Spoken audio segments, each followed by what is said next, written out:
মৰমৰ ছাত্ৰ-ছাত্ৰীসকল মই যে তোমালোকৰ লগত বাক সংহতিৰ বিষয়ে আলোচনা কৰিম। বাক সংহতি অৰ্থাৎ আমি ইয়াক কওঁ যে এটা শব্দত প্ৰকাশ কৰা এক্সপ্ৰেছন ইন সিঙ্গল ওয়াৰ্ডছ। অৰ্থৰ কোনো হানিবিঘিনি নঘটোৱাকৈ কিছুমান বাক্যাংশৰ অৰ্থ মাথোন এটা শব্দত প্ৰকাশ কৰিব পাৰি।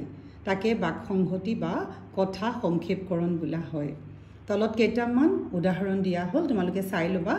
প্ৰথমে তোমালোকে বুজি লোৱা, যাক সহজে লাভ কৰা হয় সুলভ, যাক সহজতে লাভ কৰিব নোৱাৰি দুৰ্লভ, যাৰ বুদ্ধি আছে বুদ্ধিয়ক, ধান থোৱা ঘৰ ভঁৰাল, ধান ৰোৱা তিৰোতা ৰোৱনী, ঘাঁহেৰে ভৰি থকা ঠাই ঘাঁহনি, কলগছৰে ভৰি থকা ঠাই কলনি, আম গছৰে ভৰি থকা ঠাই আমনি, শাকেৰে ভৰি থকা ঠাই শাকনি, যি জন্তু ঘৰত পোহা হয় ঘৰচীয়া, যি তিৰোতাই কাপোৰ বব জানে শিপিনী, যি আনৰ অধীন পৰাধীন, যি আনৰ অধীন নহয় স্বাধীন, যি এটা চকুৰে নেদেখে কণা, যি দুইটা চকুৰে নেদেখে অন্ধ, যি গধূলি চকুৰে নেদেখে কুকুৰী কণা,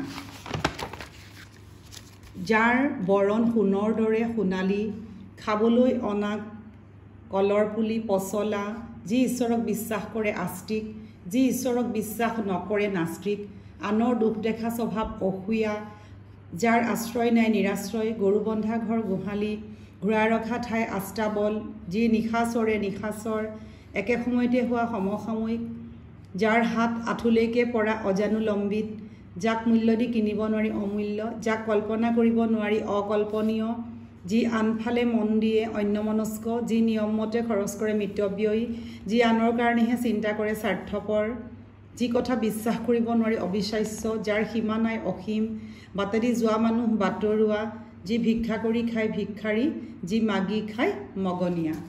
মৰমৰ ছাত্ৰ-ছাত্ৰীসকল, আমি ইতিমধ্যে এইটো তোমালোকৰ একদম ইম্পৰ্টেণ্ট হয় গ্ৰামাৰ অসমীয়া, এইটো কোৱা হয় বাক সংহতি। কিন্তু আমি কি বুলি কওঁ, এটা শব্দত প্ৰকাশ কৰা।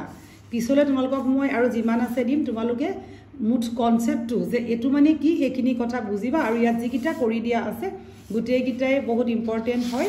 ইয়াৰ মাজতে আমাৰ যোৱা বছৰ আহিছিলে পৰীক্ষাত এইটো আনৰ দুখ দেখা স্বভাৱ অসূয়া। ইয়াত যিকেইটা আছে গোটেইকেইটাই, যাৰ হাত আঁঠুলৈকে পৰা অজানুলম্বিত, এনেকুৱা গোটেই দৰকাৰীকেইটা ইয়াতে দিয়া আছে। তোমালোকে ভালকৈ চাবা গ্ৰামাৰবিলাক। মই এতিয়া বিহু গৈছে, আকৌ পুনৰ পাঠ পঢ়াম।